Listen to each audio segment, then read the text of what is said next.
Welcome to the I Saved You, Now Do the Dishes podcast. I'm author and speaker Carrie Severson. In each episode, I'll share stories and tips from my experience with caregiving and advocacy through my husband's cancer journey. Hi, welcome back to the I Saved You, Now Do the Dishes podcast. I'm your host, Carrie Severson. If you are new here, welcome. Thanks a lot for coming. I appreciate it. And let me just share that I became a caregiver in 2024 when my husband was diagnosed with cancer. And actually, I don't really feel like, now knowing what I know about caregiving, I don't feel like I stepped into caregiving at that point. I feel like I am a bonus mom to kids on the spectrum.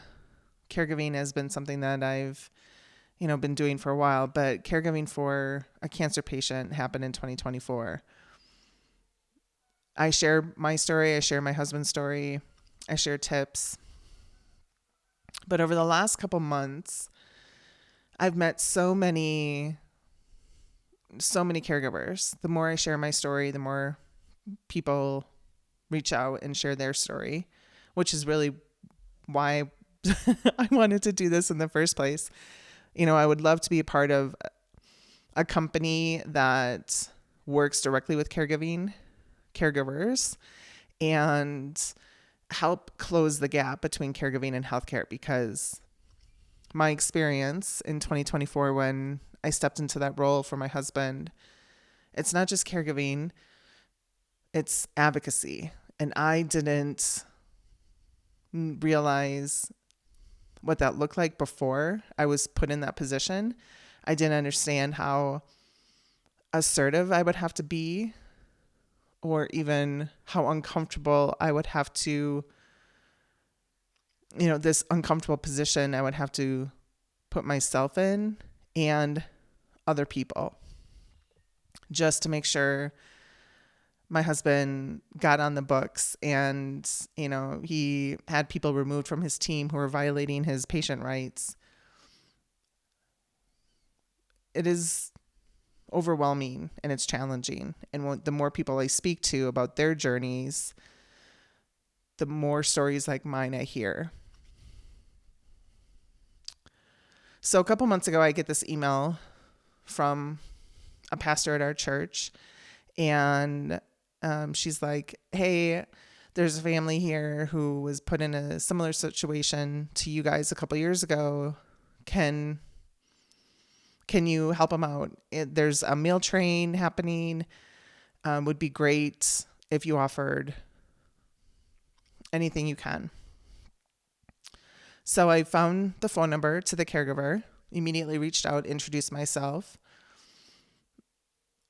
talked about, I'm happy to bring you X, Y, and Z. I'm a crock pot queen. I'm obsessed with the crock pot.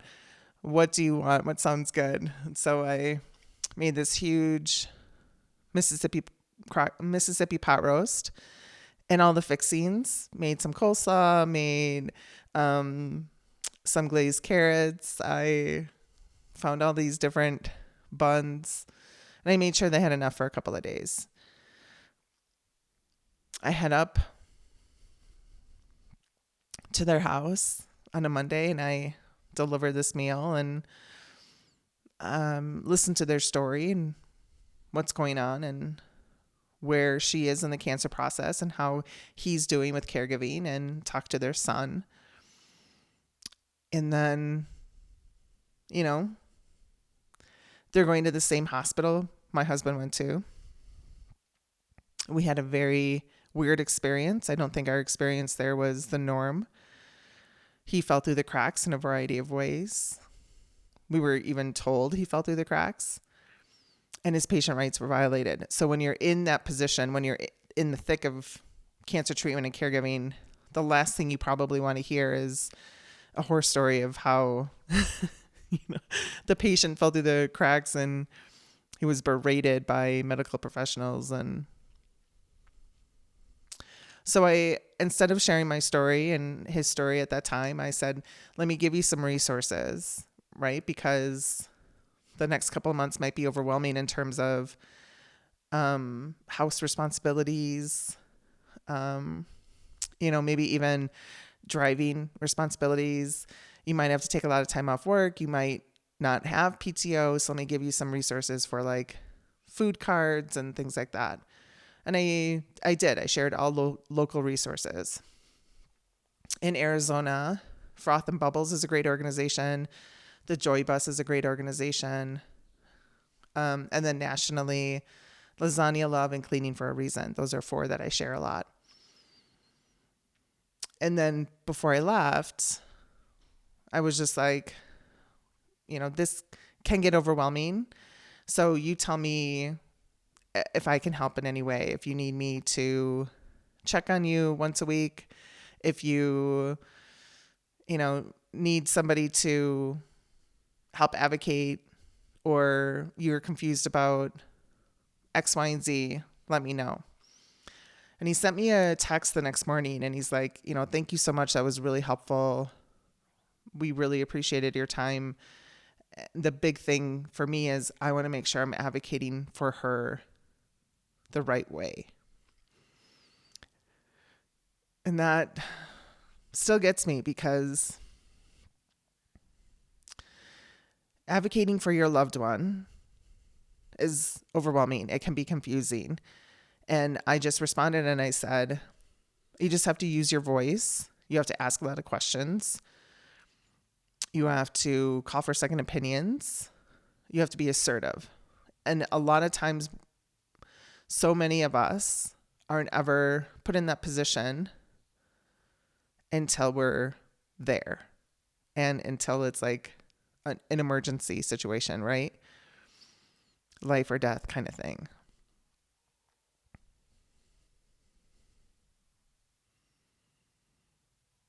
But you have to. There's only, so many doctors, so many hours in the day. There's so many more of us patients than there are doctors. They have a really hard job. I understand that. And our job as advocates and caregivers is to make sure our person doesn't fall through the cracks. There is no right way to advocate. You just have to do it. So a few months go by and I get an email from a young woman who says, I'm the patient. My parents are the caregivers. Can you help me find resources for them so they can take a break?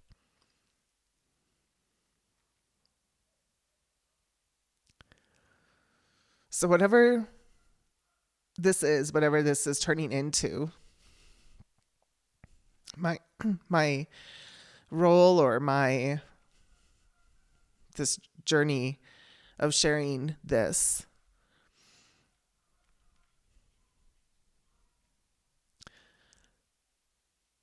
as uncomfortable as it is sometimes to share the really like gritty underbelly parts of our story, I'm really grateful that it's reaching people and it's helping. What I would love to do is get a list of resources together and put it on my website. There's so many state by state.